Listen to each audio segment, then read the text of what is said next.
not one felony, not two felonies, not three felonies. They charging JB with 8 felonies. We're talking about last chance use former head coach James Brown and him being charged with 8 felonies and 2 misdemeanors. Let's get it. With the squad, mess with one of us, you ain't messing with my vision, messing with the money, you ain't messing with. What's up, guys? Welcome to NMD TV, No More Defeats TV, where all we do is win, never take any losses, and shout out to all my bosses, guys. If you love college football, this is the channel for you, so make sure you like it, subscribe, share this video everywhere. Share it on your Twitter, Facebook, everywhere, guys. Now, normally I don't do these type of JUCO, last chance you type of videos, but today I did it because of a special request from my Patreon members. And also, it's a little slow in the college football landscape, in the D1 anyway. So, I got time for the savagery. Now, Jason Brown, a.k.a. JB, is a head coach at Independence Community College.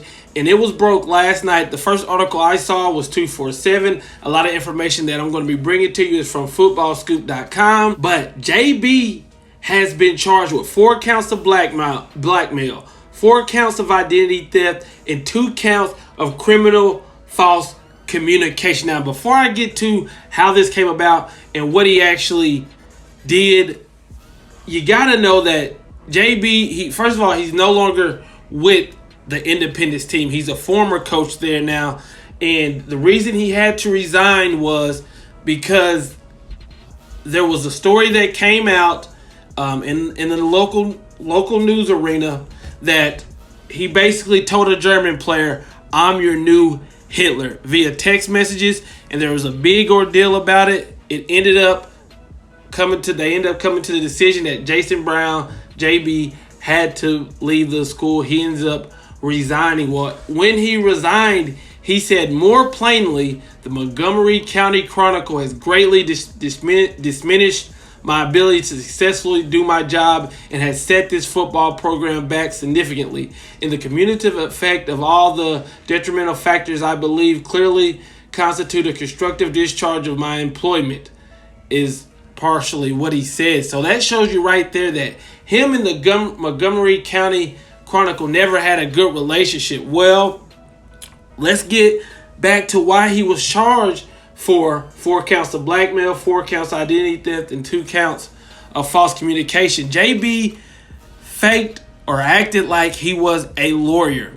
He impersonated a lawyer and sent out cease and desist letters to the Montgomery County Chronicle and other news sites and people like that, because basically he was trying to get them to stop reporting on certain things, like a fight that broke out in the in season 4 that you'll see between 2 teams, or the whole Hitler situation with the German player.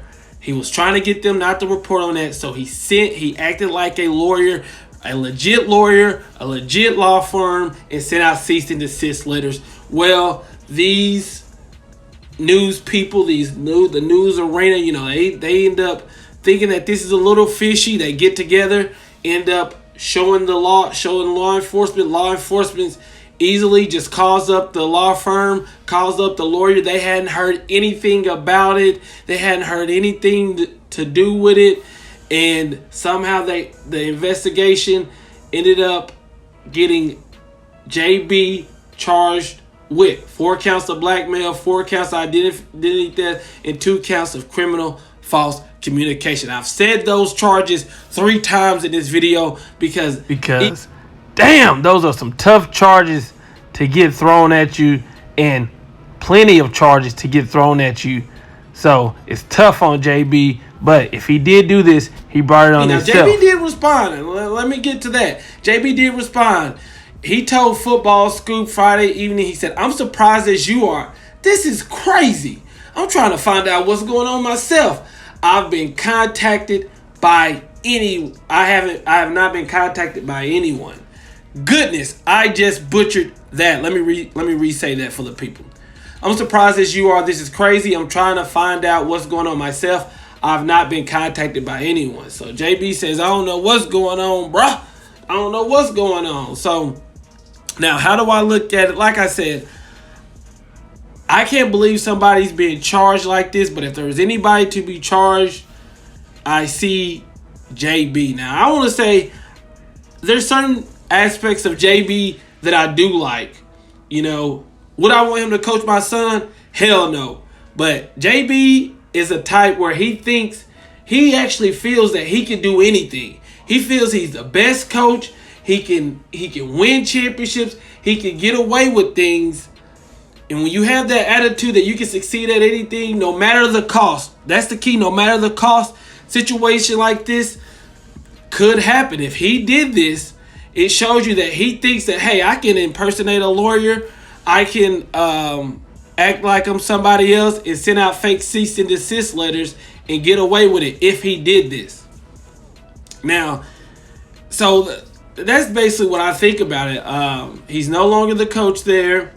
And I don't think we're going to be hearing the end of JB anytime soon. He actually has a book coming out called Hate Me Now or Hate Me Now, Love Me Later. They got the Netflix dropping, the newest season dropping soon. So you know what they say, no publicity is bad publicity. And this is some bad publicity, but it's got us talking about Last Chance U. It's got me talking about his new book coming out. It's going to be interesting to see, will these charges be dropped? Will he have to do any jail time and other things like that? But do you guys watch Last Chance U? What do you think in the comments? Make sure you hit the video that pops on your screen. And as always, my peoples, no more defeats.